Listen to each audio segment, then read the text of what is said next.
Hi, welcome to study IQ. Study IQ में आपका बहुत बहुत स्वागत है।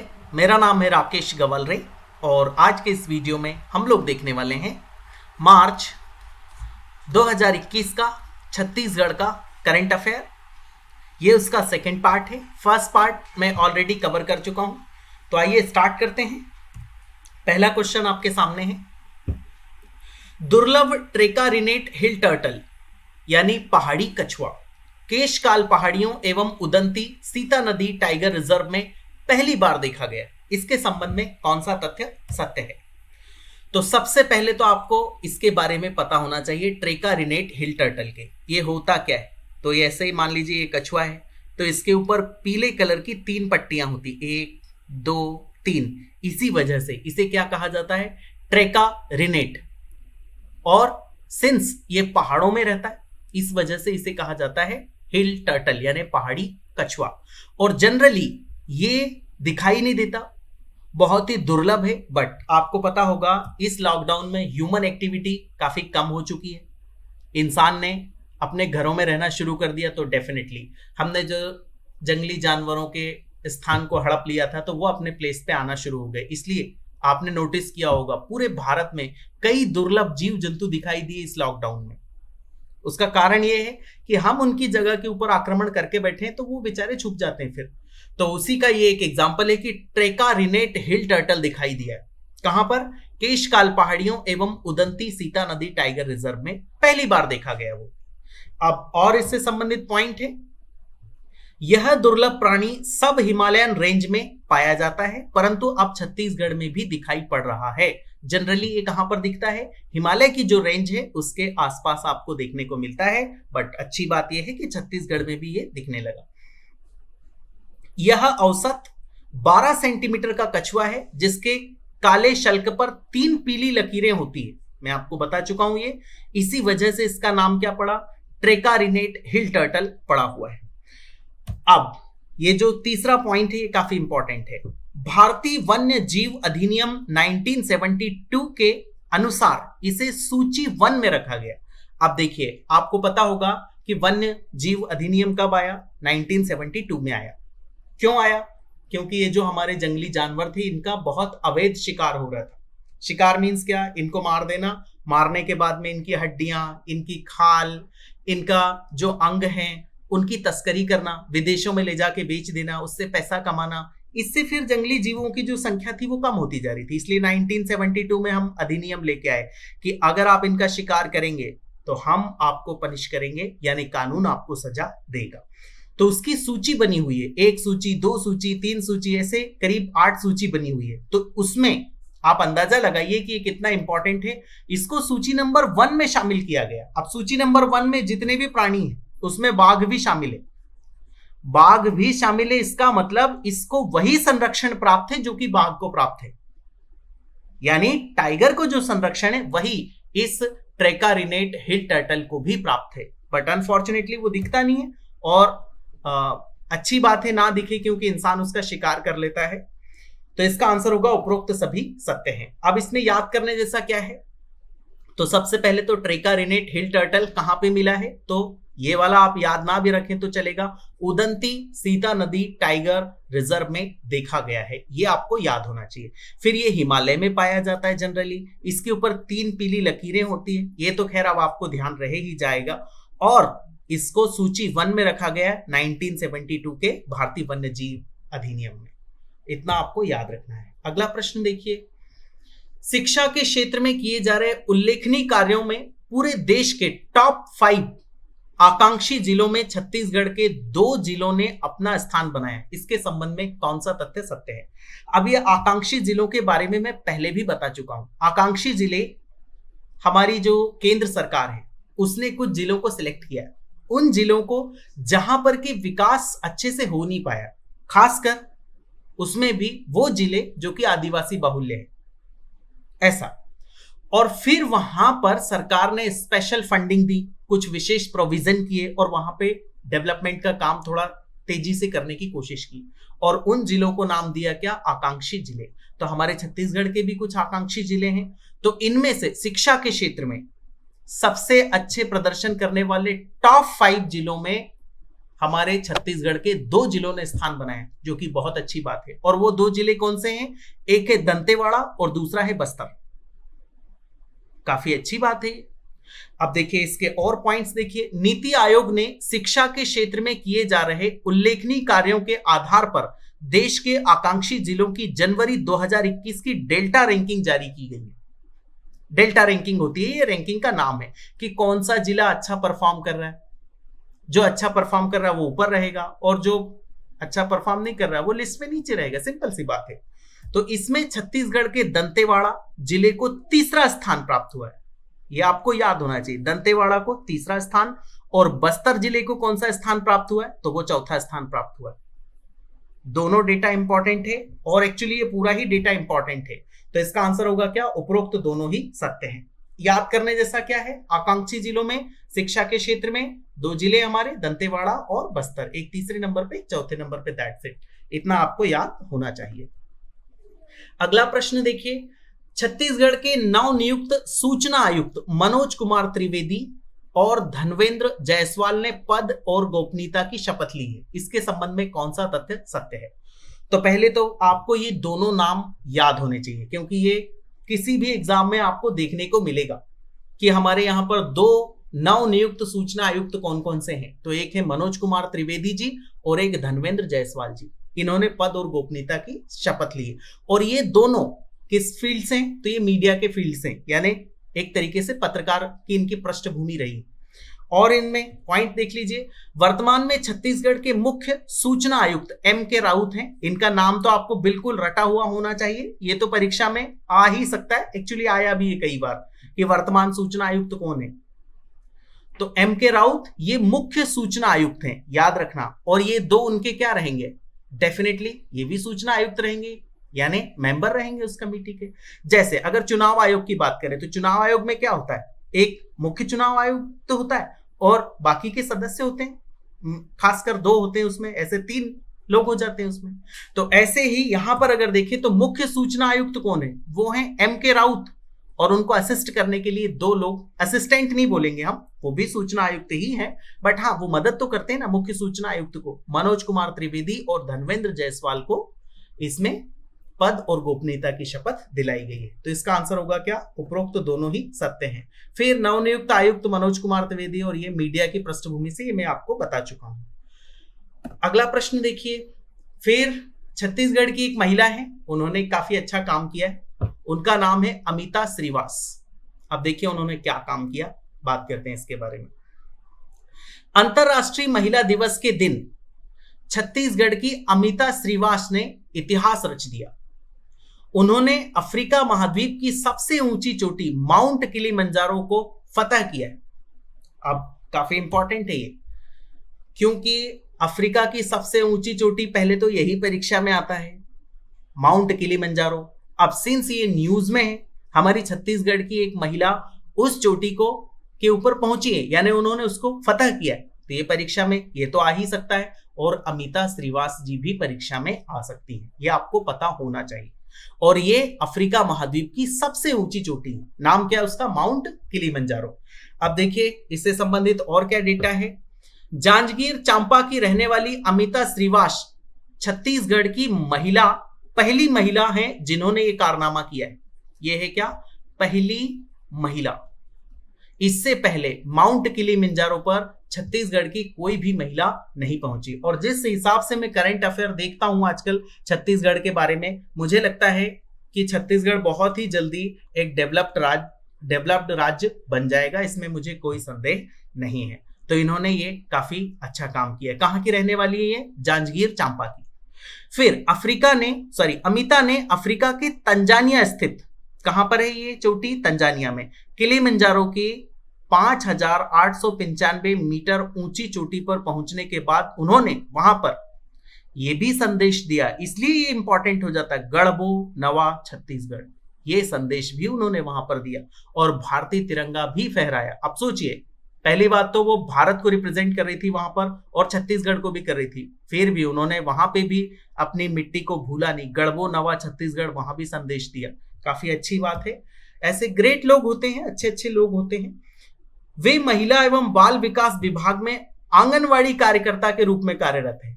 और सोचिए, अब आप अंदाजा लगाइए कि व्यक्ति में अगर जिल हो, अगर व्यक्ति में इच्छा शक्ति हो, तो वो क्या नहीं कर सकता। वो एक सामान्य से पद पर है, महिला एवं बाल विकास विभाग में सामान्य से आंगनवाड़ी कार्यकर्ता है, और उन्होंने इतना बड़ा कारनामा कर दिखाया। बहुत ही खुशी की बात है, ऐसे लोगों को डेफिनेटली सैल्यूट हमें करना चाहिए। उपरोक्त सभी सत्य हैं। अब इसमें याद करने जैसा क्या है, तो आपको पता होना चाहिए अमिता श्रीवास जी ने फतह किया है माउंट किलिमंजारो को, और सिंस ये न्यूज में, इस वजह से ये हाइट भी आपको पता होनी चाहिए, एग्जैक्ट 5895, क्योंकि लॉजिकली ये प्रश्न परीक्षा में बनता है। और वो ये आंगनवाड़ी कार्यकर्ता, इतना कोई भी पूछने वाला नहीं है, बट आपके नॉलेज के लिए मैंने लिखा है कि वो एक आंगनवाड़ी कार्यकर्ता है। सोचिए, और फिर भी उन्होंने इतना बड़ा काम किया। अगला प्रश्न देखिए, फिर हमारे छत्तीसगढ़ में इंटरनेशनल एक प्रतियोगिता होने वाली है।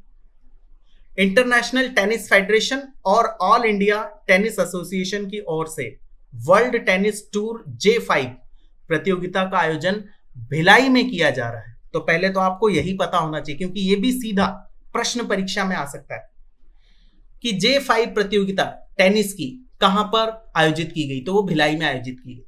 वर्ल्ड टेनिस टूर J5 प्रतियोगिता कहां पर आयोजित की गई, तो वो हमारे भिलाई में आयोजित की गई। और इसको किसने आयोजित किया, सिंपल सी बात है, ऑल इंडिया टेनिस एसोसिएशन और इंटरनेशनल टेनिस फेडरेशन ने। और इसके संबंध में कुछ डेटा है, देख लीजिए। ये तो खैर इतना इंपॉर्टेंट मुझे लगता नहीं। बालक एवं बालिका वर्ग के आयोजित इस टूर्नामेंट में America, France, Belgium, Romania, Kazakhstan और स्पेन के 13 खिलाड़ी शामिल होंगे। 13 खिलाड़ी कितने देशों के, ये है 1, ये है 2, 3, 4, 5 और 6 देशों के खिलाड़ी होंगे, और एक हमारा भारत रहेगा। तो ऐसे टोटल कितने देश हो गए, 7 देशों के खिलाड़ी यहाँ पे शामिल होंगे। फिर 13 खिलाड़ी वहां से हैं, और भारत से कितने होंगे, 97। भारत के खिलाड़ी अपनी प्रतिभा का परिचय देंगे, कितने, 97 खिलाड़ी। इस तरह से अगर दोनों को ऐड कर दिया जाए तो टोटल 110 खिलाड़ी इसमें भाग लेंगे। इतना इंपॉर्टेंट नहीं है, बट ये देशों का नाम परीक्षा में आ सकता है, इसलिए ये अगर आप याद रख पाए तो अच्छी बात है। नहीं तो आपको ये तो पता होना ही चाहिए कि ये भिलाई में आयोजित की गई थी, और प्रतियोगिता का नाम क्या, वर्ल्ड टेनिस टूर J5 प्रतियोगिता। इंपॉर्टेंट है, ये आपको पता होना चाहिए, भिलाई में आयोजित की गई थी। तो इसका आंसर होगा क्या, उपरोक्त दोनों ही सत्य हैं। अगला प्रश्न देखिए, सुकमा जिले में जिले का सबसे बड़ा मेला रामाराम में आयोजित हुआ, इसके संबंध में कौन सा तथ्य सत्य है। काफी प्रसिद्ध मेला है, और मैं फिर से बता दूं, ये जितने भी मेले होते हैं ये कभी भी परीक्षा में आ जाते हैं, और हमारे छत्तीसगढ़ में तो इतने सारे मेले हैं, और खासकर वो तब परीक्षा में आ सकते हैं जब वो न्यूज में रहे हो। अब ये भी न्यूज में है, तो इसके भी परीक्षा में आने की संभावना बनती है। तो सीधा प्रश्न अगर ऐसा आ जाए कि रामाराम मेला कहां पर आयोजित होता है, तो वो सुकमा में आयोजित होता है। और वहां पर क्या होता है देख लीजिए, उसके बारे में भी बात कर लेते हैं। राजवाड़ा से माई जी की डोली निकलती है तथा आसपास के गांव के करीब 100 देवी देवताओं को आमंत्रित किया जाता है। ऐसा होता है, माई जी करके एक देवी है, उनकी डोली निकलेगी, और आसपास के जो देवी देवता हैं उन्हें वर्चुअल रूप से वो आमंत्रित करते हैं। आमंत्रित करने के बाद डोली एक जगह से दूसरी जगह जाती है, और वो कितनी जाती, 8 किलोमीटर तक चलती, 8 किलोमीटर। इस दौरान लोग पूजा पाठ करते हैं, उनके साथ में नाचते गाते चलते हैं। बहुत अच्छी बात है, एक उत्सव मनाते हैं लोग। पैदल चलकर डोली जिला मुख्यालय सुकमा से 8 किलोमीटर दूर रामा रामीन मंदिर पहुंचती है, और वहां पे फिर ये क्या लग जाता है, मेला लग जाता है। तो इसका आंसर होगा उपरोक्त दोनों ही सत्य हैं। इंपॉर्टेंट इसमें क्या है, सुकमा जिले में रामाराम मेला। बाकी का ये सब आप याद रख पाए तो ठीक है, नहीं भी रख पाए तो इतनी कोई खास बात नहीं है। अगला प्रश्न देखिए, चार्टर्ड अकाउंट फाइनल के नतीजे जारी कर दिए गए। सीए, इस परीक्षा में रायपुर के भ्रमर जैन ने देश भर में टॉप किया, और जिस तरह से मुझे लग रहा है कि हमारे छत्तीसगढ़ के लोग प्रयास कर रहे हैं, बहुत ही जल्दी हमारा छत्तीसगढ़ एक डेवलप्ड राज्य बन जाएगा। ईश्वर से हम ऐसी प्रार्थना करते हैं और कोशिश भी करते हैं। तो भ्रमर जैन ने देश भर में टॉप किया है सीए के एग्जाम में, और मैं आपको बता दूं ये काफी डिफिकल्ट एग्जाम होती है, इसमें लोग पास भी बड़ी मुश्किल से होते हैं। ये मैं आपको बता दूं, मैं कई लोगों को जानता हूं जो कई बार से प्रयास कर रहे हैं और सक्सेसफुल नहीं हो पाते, बट इन्होंने तो टॉप कर दिया भ्रमर जैन जी ने, और वो भी ऑल इंडिया टॉप किया। ऑल इंडिया टॉपर है वो। कहां के? रायपुर के। तो देखिए, the institute of chartered accountants of India ICAI के द्वारा जारी आंकड़ों के अनुसार रायपुर के भ्रमर जैन ने 76.38% के साथ देश में पहले स्थान पर रहे, यानी इतने परसेंटेज मार्क्स मिले। आप सोचिए टॉपर को कितने मार्क्स मिल रहे? 76% लगभग। तो सोचिए उस एग्जाम का लेवल कितना डिफिकल्ट होगा, आप अंदाजा लगाइए। क्योंकि आपने देखा होगा आसानी से लोग 99% भी ले लेके आते हैं 12th के एग्जाम में, 10th के एग्जाम में, और उसमें ही कितनी मेहनत लग जाती है आप सभी जानते हैं। तो सोचिए 76% पे अगर टॉप हो रहा है तो एग्जाम कितनी डिफिकल्ट होगी, और उसमें बंदे ने टॉप किया, भ्रमर जैन ने, तो बहुत अच्छी बात है। इससे पहले IPCC यानी इंटीग्रेटेड प्रोफेशनल कंपिटेंस कोर्स के नतीजों में भी भ्रमर ऑल इंडिया रैंकिंग 8वीं पोजीशन पर थे। 8th पोजीशन पे वो पहले भी थे, बट उन्होंने इसको ज्वाइन नहीं किया। और ये भी एक CA से ही संबंधित सेकेंड लेवल का एग्जाम है, और इसका आंसर होगा क्या? उपरोक्त दोनों ही सत्य है। तो इंपॉर्टेंट है इसमें भ्रमर जैन साहब, उन्होंने CA की जो एग्जाम है फाइनल एग्जाम में टॉप किया है, बस इतना भर याद रखना है। अगला प्रश्न देखिए, छत्तीसगढ़ शासन के अपर मुख्य सचिव ACS यानी क्या? एडिशनल चीफ सेक्रेटरी, अपर मुख्य सचिव सुब्रत साहू को छत्तीसगढ़ के मुख्य सचिव, चीफ सेक्रेटरी ऑफ छत्तीसगढ़ की जिम्मेदारी सौंपी गई है। इनके संबंध में कौन सा तथ्य सत्य है? तो देखिए, ये व्यक्ति को जिम्मेदारी इसलिए सौंप दी गई क्योंकि जो मुख्य सचिव हैं अमिताभ जैन जी, उन्हें क्या हो गया? कोरोना हो गया, कोरोना पॉजिटिव वो पाए गए। इस वजह से किसी को तो CS बनना था, चीफ सेक्रेटरी, तो वो इन्हें भी जिम्मेदारी सौंप दी गई। और इसके बाद में कुछ दिन बाद में ये हुआ, एक और न्यूज इससे एडिशनल है कि बाद में ये जो अमिताभ जैन जी हैं, इन्हें केंद्र सरकार में पदोन्नति मिल गई, यानी वो जो सेंट्रल गवर्नमेंट है उसमें कैबिनेट स्तर के सचिव बन गए। वो जो मंत्रालय होते हैं ना, गृह मंत्रालय या फिर स्वास्थ्य मंत्रालय या खेल मंत्रालय, उनमें वो सचिव बन गए। तो फिर तो ये पोस्ट पूरी वैकेंट हो गई। तो फिर सुब्रत साहू जी क्या बन गए? हमारे छत्तीसगढ़ के चीफ सेक्रेटरी बन गए बाद में। ये भी आपको ध्यान होना चाहिए। सरकार ने यह फैसला मुख्य सचिव अमिताभ जैन के कोरोना पॉजिटिव होने की वजह से लिया। साहू मुख्यमंत्री के ACS होने के साथ ही गृह एवं उद्योग, आवास एवं पर्यावरण विभाग समेत अन्य विभागों की जिम्मेदारी भी संभाल रहे हैं। तो इसका आंसर होगा उपरोक्त दोनों ही सत्य है। इंपॉर्टेंट इसमें याद करने जैसा क्या? सुब्रत साहू जी, इन्हें जिम्मेदारी मिल गई है मुख्य सचिव की, क्योंकि अमिताभ जैन जी अस्वस्थ हैं। बाद में तो खैर वो केंद्र में चले ही गए। अगला प्रश्न देखिए, छत्तीसगढ़ उच्च न्यायालय के मुख्य न्यायाधीश PR रामचंद्र मेनन ने राजधानी रायपुर में राज्य की पहली वर्चुअल अदालत की शुरुआत की। इसके संबंध में कौन सा तथ्य सत्य है? तो रायपुर में हुई ये वर्चुअल अदालत, और हमारे मुख्य न्यायाधीश कौन है? PR रामचंद्र मेनन। और ये जितने भी न्यायाधीश रहते हैं वो परीक्षा में आ जाते हैं, तो ये आपको पता होना ही चाहिए। ये वर्चुअल अदालत में क्या होगा? ऑब्वियसली ऑनलाइन हियरिंग होगी, और फिर उससे समय बचेगा। जैसे मान लीजिए यहाँ पर अदालत है रायपुर में, और आप यहाँ पर रहते हैं, मान लीजिए बहुत दूर रहते हैं, आप सुकमा में रहते हैं, अदालत रायपुर में, आप यहाँ तक जाएंगे, उसमें आपका पैसा जाएगा, पैसा जाने के साथ साथ आपका टाइम भी जाएगा, बड़ी प्रॉब्लम होगी। इससे तो वर्चुअल अदालत बना लो ऑनलाइन। यहाँ बंदा बैठा है, यहाँ जज साहब बैठे हैं, उन्होंने यहाँ पर, आप स्क्रीन पे आ गए, आप भी आ गए, हो गया वर्चुअल अदालत। तो ऐसी पहली छत्तीसगढ़ की वर्चुअल अदालत की शुरुआत कहां पर हुई है? रायपुर में। अब देखिए, इससे संबंधित वर्चुअल अदालत में शुरुआत में यातायात से संबंधित मामलों की सुनवाई होगी तथा धीरे धीरे अन्य मामलों की भी सुनवाई की जाएगी। बहुत ही अच्छी बात है। शुरुआत में क्या होगा? जो यातायात से संबंधित मामले हैं, किसी का कोई चालान बन गया, कोई उससे सेटिस्फाई नहीं है, पुलिस ने गाड़ी पकड़ ली, इन सब मामलों को इसमें सुना जाएगा। धीरे धीरे इसको फिर बढ़ाया जाएगा, जो कि एक अच्छी बात है। मुझे लगता है हमारी न्याय व्यवस्था में अगर ये अच्छी तरह से इंप्लीमेंट हो जाए तो लोगों का विश्वास बढ़ेगा, क्योंकि 10-10 साल, 15-15 साल केस का इंतजार करते करते जस्टिस डिले होता रहता है। और आपने सुना होगा, justice delayed is justice denied. Okay, ईश्वर से प्रार्थना करते हैं कि ये भी अच्छे से चले। इसके तहत यातायात नियमों का उल्लंघन करने वालों को अदालत आए बगैर जुर्माना भरने का विकल्प दिया जाएगा। यातायात उल्लंघन करने वाला चालान का भुगतान ऑनलाइन कर सकता है, ऑनलाइन भी वो चालान का भुगतान करेगा, और यदि वह अदालत में जाना चाहता है तब यातायात विभाग को एक संदेश जाएगा और मामले की सुनवाई के लिए अदालत में स्थानांतरित कर दिया जाएगा। ये इसके पॉइंट्स है। इसका आंसर होगा उपरोक्त सभी सत्य हैं। याद करने जैसा क्या? तो याद करने जैसे हैं पी.आर. रामचंद्रन जी, पी.आर. रामचंद्र मेनन जी, और रायपुर में पहली वर्चुअल अदालत ओपन हुई। इतना ही याद करने लायक है। और यातायात से संबंधित मामले सुने जाएंगे, ये भी याद करने लायक है थोड़ा सा।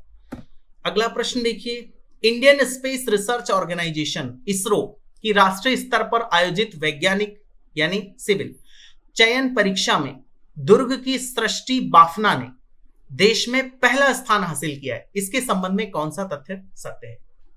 आप देखिए, एक तो भ्रमर जैन ने भी अच्छा किया और ये जो सृष्टि बाफना जी हैं इन्होंने भी अच्छा किया, और इन सब को देख के फिर मुझे यही फीलिंग आती है कि छत्तीसगढ़ बहुत ही जल्दी एक डेवलप्ड राज्य बन जाएगा। इन्होंने पहला स्थान प्राप्त किया और इसरो की एग्जाम बहुत ज्यादा डिफिकल्ट होती है, आपको मैं बता दूं। पूरे देश से करीब 1 लाख से 80,000 प्रतिभागी इस परीक्षा में शामिल हुए थे। इतने, आप 80,000 छोड़ दो, 1 ही लाख मान लो, और वो भी क्रीम होते हैं, सब इंजीनियरिंग के पढ़े हुए लोग होते हैं। और देखिए, ये तो खैर परीक्षा में नहीं आएगा, बट मैंने जानबूझ के इसको इसमें डाला है कि देखिए, आप इसको रीड करिए और फिर अंदाजा लगाइए और फिर सोचिए कि आप क्या कर सकते हैं। और एक व्यक्ति ने क्या कर दिया, दुर्ग के महावीर विद्यालय हिंदी मीडियम से 10वीं और 12वीं तक शिक्षा ग्रहण की इन्होंने। देखिए, सब लोग बोलते हैं ना हिंदी मीडियम से कुछ हो नहीं सकता, कई लोगों के दिमाग में ये पूर्वाग्रह रहता है। मैं इसको डिनाई करता हूं पहले से भी, और इस लड़की ने तो ये साबित भी कर दिया कि हिंदी मीडियम से वो 10वीं और 12वीं की शिक्षा प्राप्त की, और फिर भी देखो उन्होंने इसरो में जो एग्जाम हुई उसमें टॉप किया, पूरे भारत में टॉप किया। और भी देखिए, बीआईटी दुर्ग से सिविल इंजीनियरिंग की डिग्री लेने के बाद आईआईटी दिल्ली से एमटेक किया, काफी अच्छी बात है। तो मैं इसमें जो आपको बताना चाह रहा था वो ये बताना चाह रहा था कि वो 10th से 12th में ये सब वो हिंदी मीडियम से पढ़ी हुई थी, फिर भी देखो उन्होंने इतना बड़ा काम किया। तो इसका आंसर होगा क्या? उपरोक्त दोनों ही सत्य हैं। नाम उनका क्या है? सृष्टि बाफना। इन्होंने पहला स्थान प्राप्त किया इसरो के एग्जाम में। So this is the end of the video. बहुत बहुत धन्यवाद। जय हिंद।